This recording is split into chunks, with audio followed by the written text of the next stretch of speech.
Okay, we're up. So here we are on Wednesday, so we're working in Chapter 5. Before we start off with that, just a couple of admin things. So the first exam is going to be a week from Friday in class. So if you're an in-class person, get here. It's going to be packed. So if you're, again, you can use computer or book open notes. If you need a plug, though, there's only a few, so you'd want to get here early to grab one of those. People that are off campus, I need to send you a message about how we're going to do it, but basically when we pass the exams out here, we're going to send you a Canvas message that has the exam. And because you're all working and all over the world and things, we're not expecting you to take it at the same hour that the people here do. So I'll tell you more details about when you have to upload your exam back, but you'll have a little bit of flexibility there on when you actually decide to take an hour and go ahead and take your exam. Okay, other admin stuff. I guess on the website, I finally, I put a solution for homework 2, and it actually has a little bit of extra in it. I'll show you what's in there. Basically, you had problem 9, so there's the solution to problem 9. I used to ask problems 10 and 11, and I don't anymore because they were back in the day when the book was written, people were mainly programming in C++, and there's not a built-in function to multiply two matrices, so they had to write one, and there wasn't a built-in function to multiply a matrix times a vector. So that's in there. I'd left it in the solution, but in Python, MATLAB, that's all built in. And then for my directions of S and A vectors and all, that's what I got for the alphas and the thetas. So yours could be slightly different if you pointed the vectors the other way and still be correct. Okay, so I think that's all the admin. Oh, I did add this morning, but the due date's not till way down the road here. But the homework 4 is going to be to write a computer function that does what we're talking about today, what we started talking about last class. So that's coming up. Okay, I have no idea what the exam's going to be yet.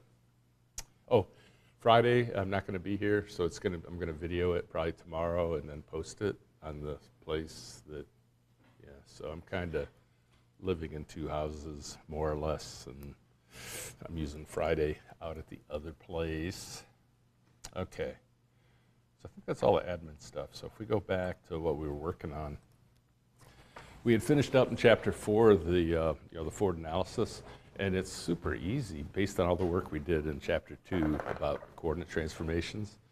And in Chapter 3, when we attached our S and our A vectors, jotted down our constant mechanism parameters, and then given the variable parameters, you just multiplied, you write T1 to fixed, 2 to 1, 3, multiplied those all out and found out where the end effector was. So we're setting up for the reverse problem. And the difference between the forward and reverse is this is going to be in the given, and that's in the find. They swap places. So we're going to specify this is where I want the end effector to be, and its position and orientation, and we're going to say what are the variable joint parameters that'll get us there. And I keep writing this as if we had a 6 revolute, but it could have been a prismatic, and then instead of one of the thetas, you'd have the S values to come up with. So that was our goal, and the first thing we did was let's get rid of this tool point thing. We went back and found where 6's origin was going to be. So once I get 6's origin, and I know those two vectors, basically I know this. Okay, so quick review as I hit the wrong button. How did we get back to 6's origin?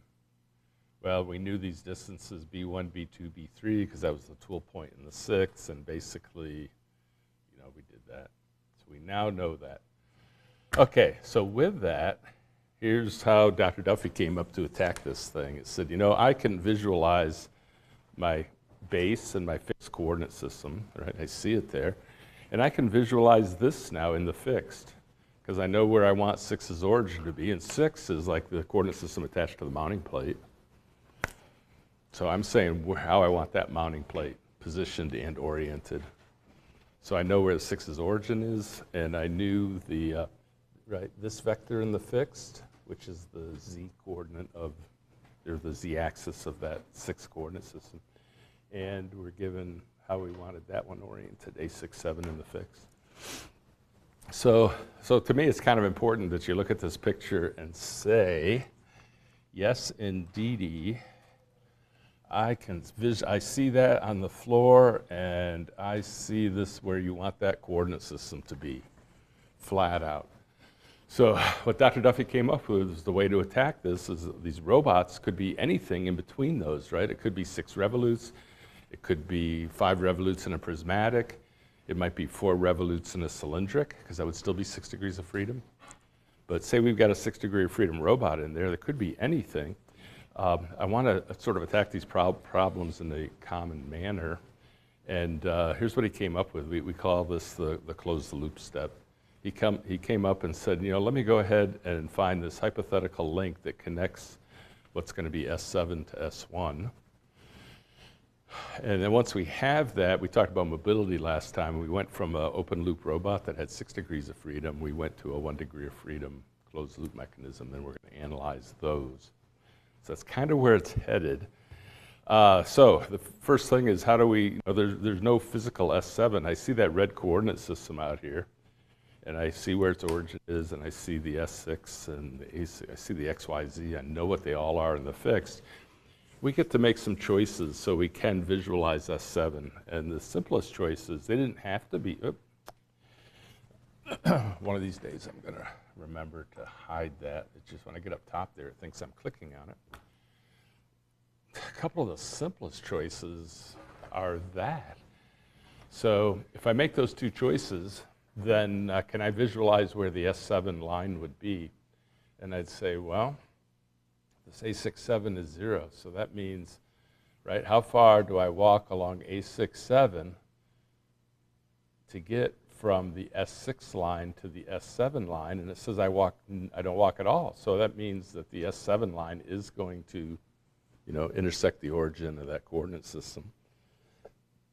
And then with the alpha is 90 degrees, well, let's see, we put the thumb of your right hand over here, and you sweep from S6, and you go 90 degrees, and yeah, so with those 2 choices now, and again, they were arbitrary, and I could have made those different, had a different S7, and my whole reverse analysis program would still work, and everything would be fine. But those are some pretty simple choices. So pretty much what happens with those choices now, I can see the S7 line. It goes through the 6's origin. And I know it in the fixed. It looks like it's the negative of that guy in the fixed, right? And we know the XYZ of the 6 coordinate system in the fixed. Okay, so I've got S7 in the fixed. And then we just said, well, okay, I've got this line, I got that line. Any 2 skew lines in general, they do not intersect. There's going to be a unique perpendicular. So we're going to go ahead and locate that perpendicular. I can kind of see it out there. And this was all drawn to scale and everything, so it is kind of all correct. But right, that's perpendicular to the S7 line and to the S1 line. And then what we said, I've got this hypothetical link now that's connecting, S7 and S1.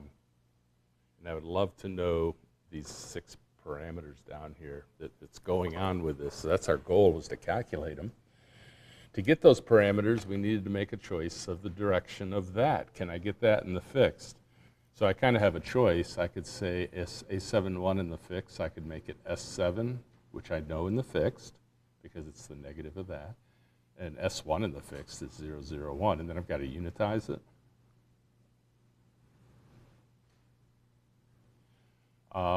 Looks like that's what I chose, right? If I take 7 cross 1, I get, what's in that picture there. I could have made it the negative of that, right? I could have had S1 cross S7 and unitize that. Either way is going to still be correct, but just remember what you picked. Okay, so once I've got this picture, I want to erase some of the ink because it's a little bit messy.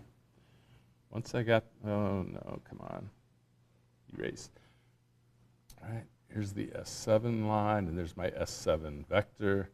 Here's the A71, and there's my direction, and there's the S1 line, and boy, I know all of those in the fixed.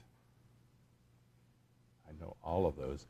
Can I find these parameters then? I want to get 3 distances, so I'm going to change color and say,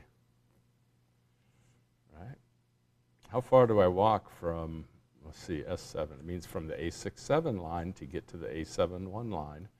And am I walking in the direction that I picked for that? Right, so the S7 distance might be negative when I calculate it. In the picture here, it looks positive. And I want to get this distance.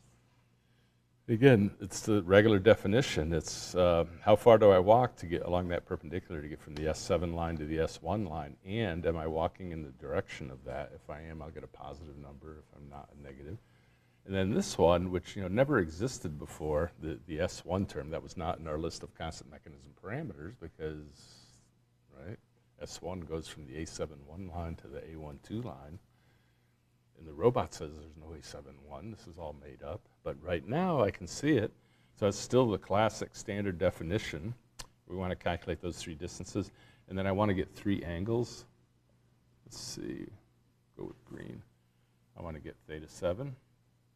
And based on all my choices, it's the same definition. Put your thumb along the S7, sweep from A67 to A71. I want to get this one. Yep, put your thumb along the A71, and I know that in the fix, and I'm going to sweep from S7 to S1. And then this was kind of a bonus one over here, the gamma.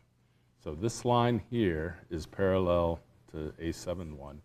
So we're going to be able to calculate the angle from the direction of A71 to the fixed.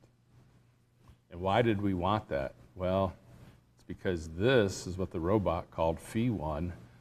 This is the classic definition of theta 1, right? It goes, put your thumb along S1, sweep from A71 direction to A12.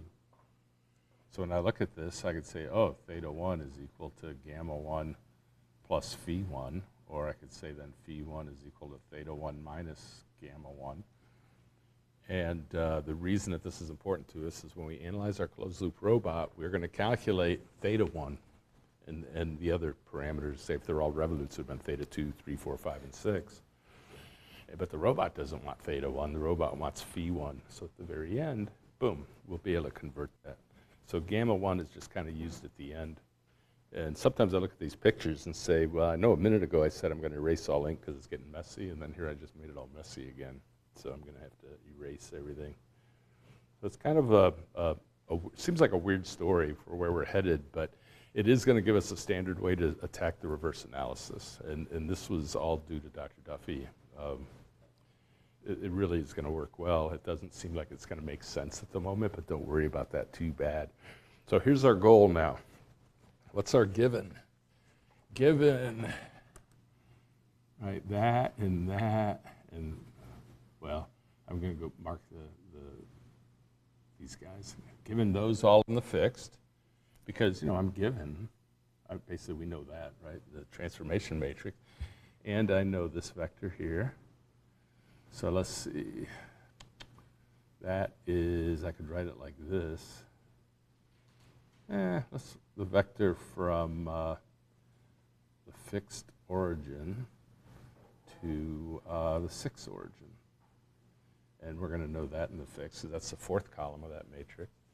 So given all that information, we want to, I'm trying to think if there's anything, we are going to make our selections here to see the S7. We're going to pick our A71 direction to either be S7 cross S1 unitized or S1 cross S7 unitized. Just kind of given all that junk, let's find the closed loop parameters, and that's the function that you're going to be writing. Okay. So we did half of it last time, so we are going to finish this up. We were able to get the three angles. We made our choice, got that unit vector. To get the three angles, so here's your alpha 7, 1, here's where we got theta 7, here's gamma 1. We need to get the sine and cosine because I need to get both because there's going to be a unique alpha 7, 1. I look at that picture once I made the choices and got S7 and when I made a choice for the A71 vector, there's a unique alpha 7, 1, so I need to get the sine and cosine. And here's what we talked about last time in class. The cosine is, if I do that dot product, I'm going to get physically the scalar magnitude of the first, magnitude of the second times the cosine of the angle between them. They're both unit vectors, so I get the cosine of the angle between them. So to get the sine, I said, if I do this cross product, that physically is, it's a vector, but it's the magnitude of the first, magnitude of the second, sine of the angle between them times a unit vector that is perpendicular to those two. Well, here's the unit vector perpendicular to those two, and if I dot that with that, I get 1. So I wind up with the sine of the angle between them. So we ran those equations last time and knocked those out. And we did the same thing for theta 7, right? That's going to be the magnitude of the first, magnitude of the second, cosine of the angle between them. The angle between A67 and A71 is theta 7. And for the sine, again, we did this cross product because you had magnitude of the first, magnitude of the second, sine of the angle between them times a unit vector. And then if I dot that with that unit vector, right, that gives me the scalar 1, and I'm left with the sine. And then up here, we looked at the picture and said, wow, gamma 1 is the angle. If I do a dot product of that direction, which is A71 in the fixed, with that, which is 1, 0, 0, I'm going to get the cosine. And we said, you know, if I do this vector cross this vector dotted onto that vector, I'm going to get the sine. Because it's the magnitude of the first, that's the direction A71, unit vector, sine of the angle between them, times the vector perpendicular. So then when we dot it with that, right, we get rid of, so here we go. Oh, and I could have written this as just 0, 0, 1, because that's what S1 in the first is. So the first part of it was, again, we made those free choices so you could visualize the S7. We chose our thing here, 3 angles, 3 sides, and we got the 3 angles.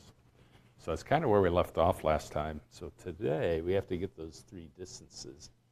And the first story, well, it's actually going to be pretty simple in a way. Because let's look at what we know. I know the vector from here to here in the fixed. So I'm going to call that 6's origin in the fixed.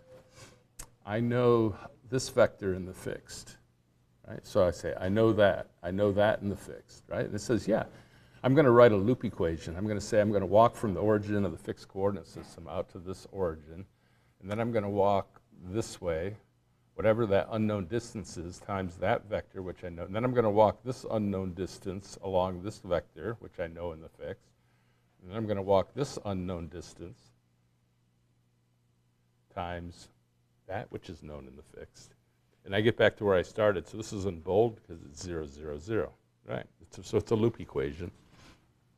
And if we think about this, right, this vector has 3 components. That vector has 3 components. That has 3 components. That has 3 components.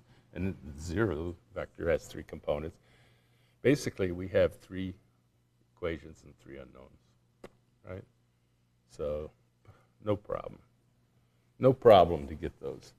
Now, Dr. Duffy went ahead and did a little bit of manipulation on this because something kind of neat was noticeable, which is not noticeable right now. So let's see what he came up with. He said, you know, I'm going to work on trying to get that one first. I would love to get this. So what if we take this entire equation and we cross it with this vector? Right, so I got this cross S1, this right cross S1, this cross S1, and then, you know, a vector cross itself is the 0 vector, so that's gone. And on the right-hand side, right, I did this cross, and this 0 cross anything is still 0. So at first it's like, when I go to that previous slide, you say, why do we bother? I get 3 equations, 3 unknowns. I can do that. Well, let's just play with it a little bit. Okay. So it looked like nothing happened here. Oh, S7 cross S1. Wow, that was, let's see, magnitude of the first, magnitude of the second, the sine of the angle between it, which I know now. We already got all the angles. Times, right?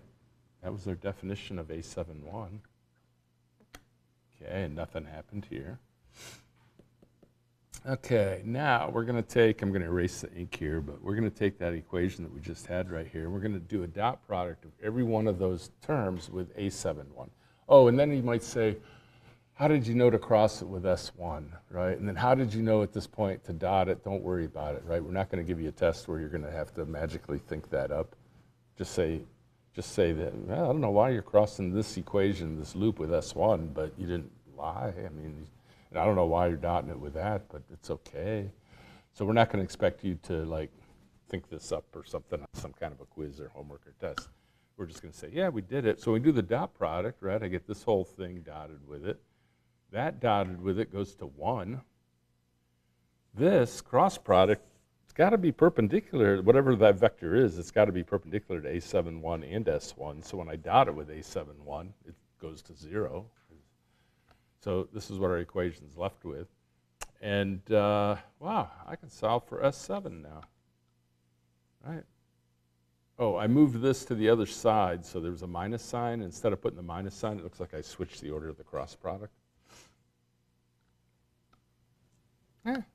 Hey, I bet you if I have to program that up for that one homework, it's going to be pretty easy to program that function up as, instead of setting up 3 equations, 3 unknowns. I can just say S7 equals, because that guy's 0, 0, 1, and that was, the desired location of the origin of the 6, and A71 in the fixed is, we know what it is because, right, it was S7 cross S1 unitized. And we already calculated our alpha 7-1, so that was kind of nice. I didn't have to just stop there and get 3 equations, 3 unknowns. I could go ahead and just program that equation up. And I didn't put the equation number here, but okay. So let's see how we might get some of the other terms. So there's our loop equation, right? We walked from here to here to here to here and got back to 0. And here's a way to get A71, although I'm skipping all the steps. If I cross this with S1, that term's going to go. And then, let's see, when I dot it with S7, right, I had an S7 cross S1, which is going to be perpendicular, so that term's going to go. We're going to be left with a term there, and then this is what came out of it. So again, pretty easy to program this one up, because I know that. That's 0, 0, 1. I've already calculated that. It was like the negative y6 in the fixed. And we already have the alpha. So this looks pretty easy, right, compared to even solving 3 equations, 3 unknowns. So we had one term left was, I guess, the S1 distance. So again, if you take this and you cross every term with S7, and then you dot everything with A71, and I'm not going to go through all the steps, but you'll get this. And let's see what's on the next slide. Okay. So this is a little bit of a flow chart of how you might attack this. Okay. So there's one thing I'm trying to make sure I get the story in the right order. Let's go back to the previous slide, and you look, that equation. Look at the denominator, though. And this one, the denominator. And this first one that we did all the work, the denominators are all the same. So what it's telling us is if sine of alpha 7-1 goes to 0, right, we got a problem. Which we would not have noticed if we just said 3 equations, 3 unknowns, and just left it. So that was kind of a good thing that we did those steps. So what does that mean if alpha 7-1 is near 0? So that, I'm sorry, sine of 7-1. So I'm doing the sine in my head. So alpha 7-1 is like 0 or 180. So what would that look like on the robot? When we figured out our S7, it turned out if sine 7-1 is 0, alpha 7-1 had to be either 0 or 180. So it meant that this and this became parallel. So it was a special case. So it's a special case that we're going to have to figure out. Okay, so there's a special case. And when you write the program, we are going to talk about special case today and get it covered. But now that I go to this slide, it'll make a little bit of sense, or a little more sense, because I went ahead and highlighted how, So here's what you're going to do in your function. The first thing you're going to do is calculate cosine 7-1. Right? Our S7 in the fixed, because of our choice of alpha 6,790, right? It was negative of the y of the 6 coordinate system. So we know it, and we dot it with S1, which is in the fixed is 0, 0, 1. And if the absolute value of that is not close to 1, then we're not parallel, right? Because on the cosine, right, if the alpha 7-1 was 0 or 180, then the cosine 7-1 would have been +1 or -1. And we do have to worry about this close to, because in programming, anytime you do floats and try to do equalities, 1 will never equal 1 because one of them is going to be 0.9999 and the other one is going to be 1.0001. So if we're close to it, then we're going to have a problem. So what I put here was if it's not close, then boom, we are just ready to go. I calculated cosine, I calculate the sine. I know alpha 7, 1. Boom. Calculate sine and cosine theta 7, I know the theta 7. Calculate sine and cosine of gamma 1, I know gamma 1. Oh, I skipped this step, so right, we had to go ahead and pick our A7, 1, so I did 7 cross 1. Okay, so we checked, we're not parallel, so boom, get your A7, 1. I already got the cosine, get the sine, boom, boom. And then just program those up. There's no problem. The sine 7, 1 is not close to 0, and we're all done. So again, it feels kind of weird because all you really could visualize was, let me go back to the big picture, right? I know where you want that, the position and orientation, and of course I see the fixed. And we made those crazy choices so that we could see that, and then do we want that to point that way or that way? And then I could get those 6 things, 3 distances, 3 angles. And as long as that was not parallel to that, we are done. And that's going to happen 99.99% of the time. They're not going to be parallel. So that's kind of the flow chart on how to attack this unless that denominator. So what happens if, so here's what happens. If the cosine was close to plus or minus 1, then the sine is going to be 0, and those equations blew up. So we just drew a picture here to show what's happening. Is that I've got a case where S7 and S1 are parallel. So if they're parallel, there's not really a unique perpendicular. I don't know. Oh, I can draw it, right? I drew this one, but I mean, I could have had it here or here. There's a whole bunch of these lines that are perpendicular. So we're just going to go ahead and locate one of them. So here's what we're going to do. We're going to say, hey, if they are parallel, then I am just going to do that. Because now I can see the unique perpendicular. It said, how far do I walk along S7 to get from A67 to A71? I don't walk at all. So boom, I can, and then we're going to choose, you know, what we have over there. So in the special case, that's our thing. So in your code, you're going to say, oh, if they are parallel, then boom, S7 is going to be 0. The picture's going to look like this. So now, here's our 6 things we're trying to get, and we already got one of them. We have to choose the A7 one. Oh, no, we're not going to choose that. We're just going to keep on talking here. You can say the picture kind of looks like this. Because I was going to say I was going to make A7-1 like S7 cross S1, but they're parallel, so that doesn't work. So let's just see what happens. We're going to write, I believe, the vector loop equation. We're going to say, I'm going to start here. Oh, and here it is. And I walk to there. That's this vector. And now I'm going to walk some distance A7-1 along the A7-1 vector, and then I am going to walk S1. So I've got that vector loop, and we're going to say, how do we use that vector loop to get these 5 remaining terms? Say, okay. Here's our vector loop. And again, we're not going to say that you should have been able to think this up on a quiz or something. We're just going to say, oh, you decided to do that. I don't know why, but okay, it's legit. And let's take this vector loop, which went from here to here to here to here. And if we dot it with S1, we're going to get, that goes to 0, right? S1 has got to be, right, perpendicular to A7-1. And then S1 unit vector dotted with itself goes to the scalar 1. So we're left with this is equal to the negative of that dotted S1. Do I know everything on the right-hand side? Yeah, S1 in the fixed is 0, 0, 1, and this guy was, you know, given, right? That's where we wanted the origin of the coordinate system attached to the last link. So we know everything. So I could check that one off. Say, okay. Oh, and we already made our free choice, so I've got 2 of them now. And what's a little bit weird is last time we did the angles first for the general case and then the distances, and now, wow, I got 2 of the distances, and we haven't even messed with the angles yet. Okay, now that I know S1, we're going to take that vector loop equation and solve for that, right? So I get a negative that Oh, it's a negative, but I put parentheses. And I know S1 now. So do I know everything on the right-hand side? Yeah, I do.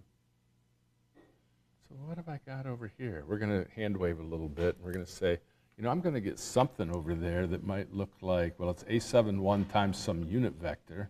So I'm going to get, I don't know, I'm just going to call it A, B, C. I'm going to get these three numbers that are going to have units of length. And I'm going to look at those three numbers, and I know those three numbers because I know everything on the right-hand side. Hey, if I take the magnitude of that vector, which would be the square root of a squared plus b squared plus c squared, that's got to be that's the magnitude there. So yeah, I got this. I'm going to take the magnitude of that mess, and that's got to be A71. And then if I divide this giant thing by A71, I'm going to get my A71 vector. So I can check, I say, boom, I got that one. It seems kind of funky, right? Because I said we solved for S1. Once I got S1, then I solved for that. And I got some vector. Whatever its magnitude of that vector is has to be that guy. And whatever the unit vector is, once I take this crazy vector and divide by that magnitude, which is here, I do have that vector because we're going to need it to get the angles. Okay, so things are moving along okay. There is going to be one last but we'll come back to it. How do we get the angles now? Okay, I got this, so boom. I got everything. How do I get gamma 1? Oops. Oh, how do I get alpha 7-1? How come I don't have that? Oh, I already know alpha 7-1, right? Because it came out they were parallel, or so alpha 7-1 was either 0 or 180. So I already got that. So if, this is called special case number 1, we had this flowchart for the general case. If they're not parallel, boom, just knock it out. If they are parallel, we are going to, so we check cosine 7-1 and see if it's near plus or minus 1. If they are parallel, then we are going to do, oops, we're going to go through this procedure anyway. Get S1 from here, get A71, get the A71 vector. So I got those. And then for the oh, we already had alpha 7-1 because they were parallel. And then these are the regular equations that we had before. So that's how we're going to handle that one. But there's one last thing. What if I calculate this giant mess and it comes out to be the 0 vector? Then, wow, that magnitude is 0. So if A71 is 0, let's see what the picture is going to look like. It's going to look like that. So you gave me a desired position orientation of the 6 coordinates. This is hardly ever going to happen, right, if at all. But it's the last crazy thing that might happen. You gave me one where, wow, this origin point is right on the S1 line. So I came up and I said, you know, they were parallel. I got that. So on the parallel case, if I go back a slide, I keep going. I get S1 and find, but then I calculate this and I get the 0 vector. Oh my goodness! Because I get a 0 here, and I can't divide by 0 to get that, so I can't do that anymore. And physically, what that means is if A71 is 0, then it means I walked a 0 distance along the A71 vector to get from S7 to S1. It means they're collinear. So if that's the case, we are going to go ahead and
see if we got it now.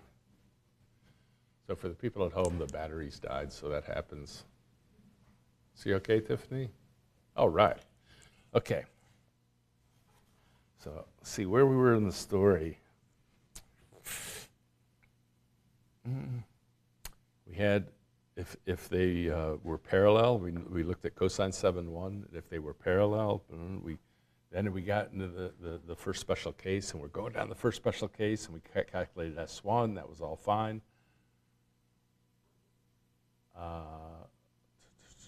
No, we did not calculate S1.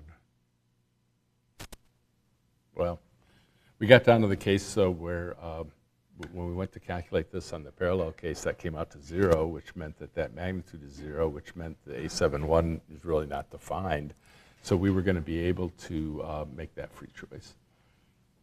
Okay. Oh, A71 came out to be calculated as 0 because that went to the 0 vector. That made the A71 vector undefined, so we picked theta 7, 0 to make the A71 vector defined. Okay. S1, I think our whole vector loop thing reduces down to that because the A71 term now is 0, and I'm just going to kind of drive on and get to the last flowchart here. Okay. So this flowchart is going to be very helpful, I hope, for when you do the homework problem. And it's really tiny, but you do have the PowerPoint, and I'm going to see if there's a way to zoom in here. See if I can figure it out. So first thing you're going to do in your function is determine if they're parallel or not. So you're going to look at cosine 7.1, and you want to determine if it's close to value 1. So I actually have a function that I wrote. I know Python and NumPy has a thing built in. I'm going to show you the function that I used to check for that. And let me go ahead and we'll go ahead and type it out, because that's the first thing. And what we're worried about is when you do equality on floats, you're going to calculate the dot product of the S7 and the S1, and you're going to get a float value, and it might be 0.99999. That's pretty much 1. Okay, so let's go to something that I can jot in here. Oh, not that one. New file. New. Okay, and I think I can zoom in. Yep. So I'm going to write it in C just because that's what I'm used to. I'm going to write a function that returns an integer. I'm going to call it value near. And I'm going to go ahead and give it I'm going to send it a double for the value, a double for the, I'm going to call it goal, and I'm going to have another double, I'm going to call it TOL for tolerance. And let's see what this function is going to look like. What I want to do is return true if the value that is sent to this is within plus or minus the tolerance of the goal. So I'm going to say, I could do it all in one line, but let's see. If, let's see, val is bigger than goal minus tolerance, and I guess I need parentheses here. I'm going to do double parentheses. I'm going to say, and value is less than, I might need to put an equal sign too, goal plus, oops. All right, so the value, right, if this is true, right, the value is going to be between plus or minus the tolerance of the goal. So if that, this is a real simple function, return 1, else return 0. So it's a really simple function, but it's going to be kind of important for us. So in your main, which is what you might check, is you might do, not in your main, but in your function, right? We're going to say cosine 7.1 is calculated, you know, as the, so this is not C code, is the dot product of S7 and S1 in all of them in the fixed. So here's how I might call it is I'm going to say if if value near, so I'm going to call this with my cosine 7, 1. My goal, I want to know if I'm close to 1. Oh, I got to do one other thing. And then the question is, what do I put for the tolerance? And nobody knows the answer. How close to cosine 7, 1 do you want to have to indicate that it's parallel? So you might go 0.001. Oops, point. Or you might do that. Nobody knows, okay? But if that's the case, and I'm actually going to do one thing here is I'm going to put a not in front of it. So if it's not, then there's a comment, but do the regular solution. Else, do special case 1, right? Start with that because they're parallel. So this whole idea of the value near. Now the one mistake I've got here is, what if, right, cosine 7, 1, I'm worried if it's plus or minus 1, right? If I'm close to minus 1, I got a problem, right? So we're going to say absolute value. So it might be if absolute value of cosine 7, 1. So that's my value. I want to know, I call it the goal. I want to know if I'm close to that. And how much close, plus or minus, I don't know what to put exactly. We could do this, so here's one thing that would make sense. What if we, the calculator might look a little bigger. Oh, why is that? It's being a baby. Suppose I go 0.001 and I say inverse cosine. So if I go with that, you're saying if I'm within 89.94, so that's not, or what about 0001? 89.99, either one of those is going to be fine. But again, what we're worried about is you're going to do that dot product and you're going to get 0.9999. And if you say, is that exactly equal to 1, the computer's going to say, no, that's never going to happen, right? So that's why this value near thing is kind of important. Okay, so we got 8 minutes. We're going to look at the flow chart. And if I can get this to go and if I can zoom in, I'm hoping that with this flow chart, this will be no sweat. No sweat, that's the hope. So we check with the value near thing. And 99% of the time, they're not going to be parallel. So you come down here and you just calculate your A71. We already got cosine 7.1, so get sine 7.1. So I now know alpha 7.1, right from the A tan2 function. And then I'm going to call these two. Get the sine and cosine theta 7. And then I'm going to do these two, get the sine and cosine of gamma 1. So I know the angles. And then I just take these functions and boom, and you're done, right? You're going to output the 3 angles and the 3 distances. Okay, so that part is boom, we're done. Now, if they were parallel, right, there's special case 1 and special case 2. Well, the first thing we said was go ahead and just make S7 0 because remember, if they're parallel, there's no unique perpendicular. There's a whole bunch there. And making S7 0, now we can see the line. I know S7 1 is 0 because, it was parallel. And I wrote down the vector loop equation because I'm just kind of trying to show the results. I think we dotted that with the S1 vector and got the S1 distance. Okay, then we went back to this equation and solved for, I think it'll let me draw on it. No, it won't when I'm zoomed in. It'll let me, we went back to that equation. Now that I got the S1 distance, and we calculated A71 distance times, and the A71 distance was the magnitude of that vector. And then here's where we got in trouble is if that whole junk on the right hand of this one where I'm wiggling now, right, if that was the 0 vector, when I go to get this magnitude, I get 0. Oh, we got to do close again. Is it near 0? And if it's not, we continue with special case 1. We make our choice of A71. We get the theta 7. We already have alpha 7.1 because they were parallel. And I get the gamma angle. What about my three distances? Do I have those? Well, yeah, I made S7 0. A7 1 came out of this. Oh, and S1 came out of that. So, yeah, I got everything. Now, if I came down this special case and I looked at this giant mess here and this A7-1 magnitude was 0, then we made that choice, which makes the A7-1 in the fix parallel to A6-7, which allowed us to get the gamma. And you say, gee, do I have everything now? When I go down this last case, there's 3 angles. Okay, there's gamma. Here's the choice of theta 7. Oh, and alpha 7-1 we knew because they were parallel. So yeah, I do have the 3. Do I have the 3 distances on this last crazy path? Holy cow. It's like, oh yeah, there's S7. Here's S1. It was right there.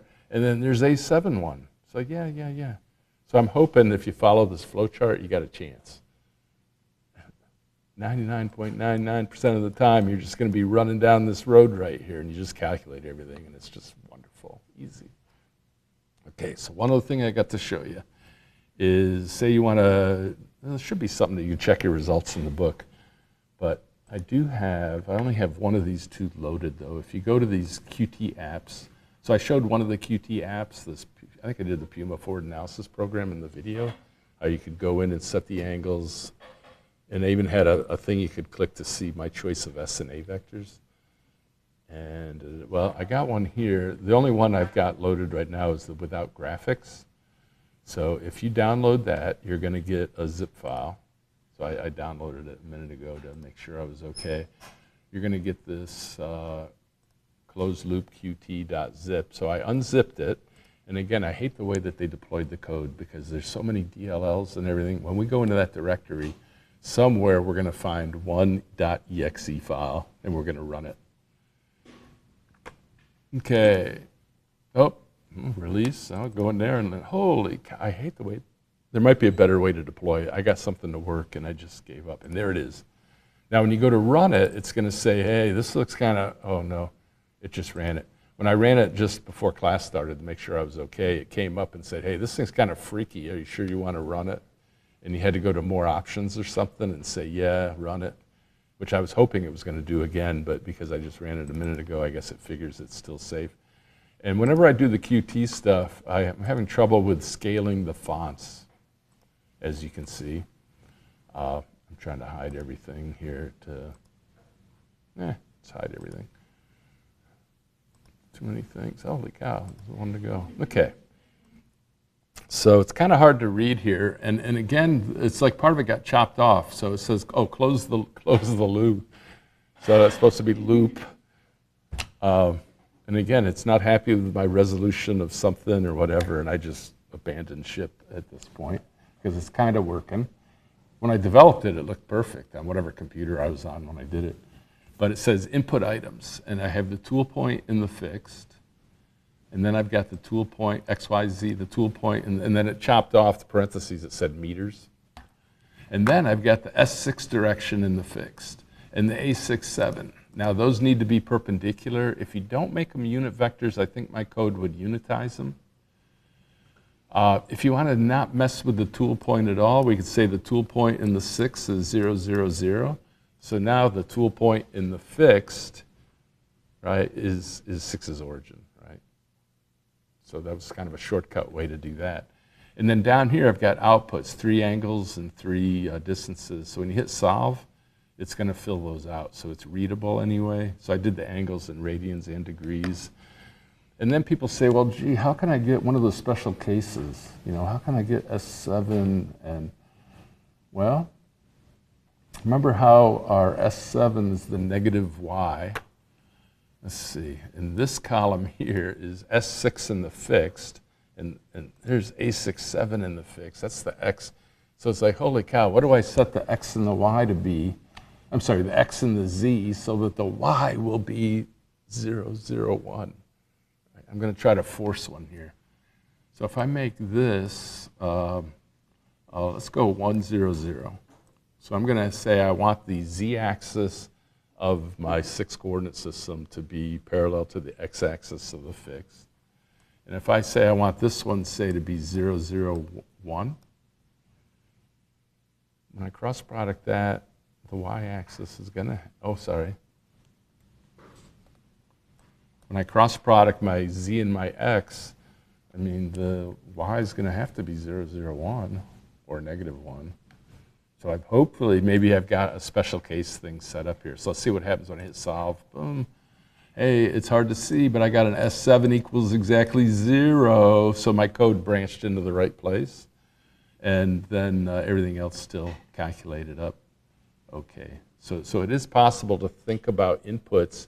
Oh, how would I get the third case? Oh, shoot. What if I put this as 0, 0, 24? Right? Then my origin is along, right, the S1, I hope. And I hit solve, and hey, it didn't blow up, but A7-1 went to 0. Theta 7, and you probably can't read it, but it did everything. It went into that special case loop. So it is possible from this to think up examples and then see what, and hopefully I haven't messed mine up, and you can check yours and stuff.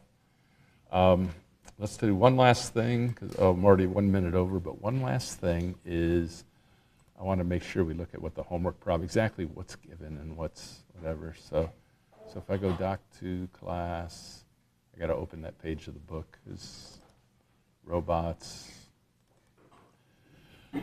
book PDF, chapter 5, and I think it's just problem 1.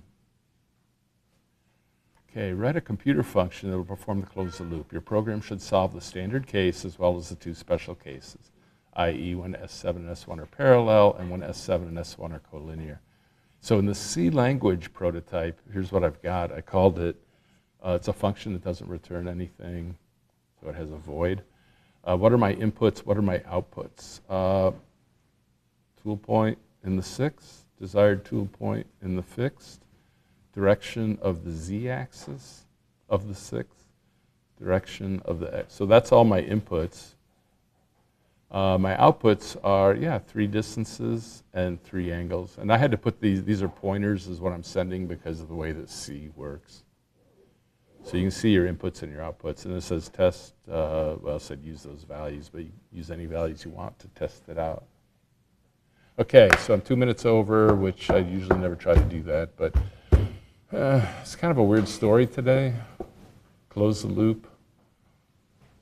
You have to write this function. I'm hoping the flowchart will help. We're going to definitely need it in future homework assignments. Chapter 6 is going to start. We're going to start looking at how to solve closed loop mechanisms. And it's quite the story. We're going to go down this crazy story thing, but man, it's going to pay off in the long run. So I'm going back. I took this class in 1978, and I was sitting in the back row up at Rensselaer Polytech, and it was in the fall, and it's already, no, it wouldn't be snowing yet, but it's cold and miserable. Oh, and it was at night. And oh my goodness. In this next chapter, I was like, so hang in there on the next chapter. So if you thought today was weird, wait till Friday's class. Starting something new. We'll see you then.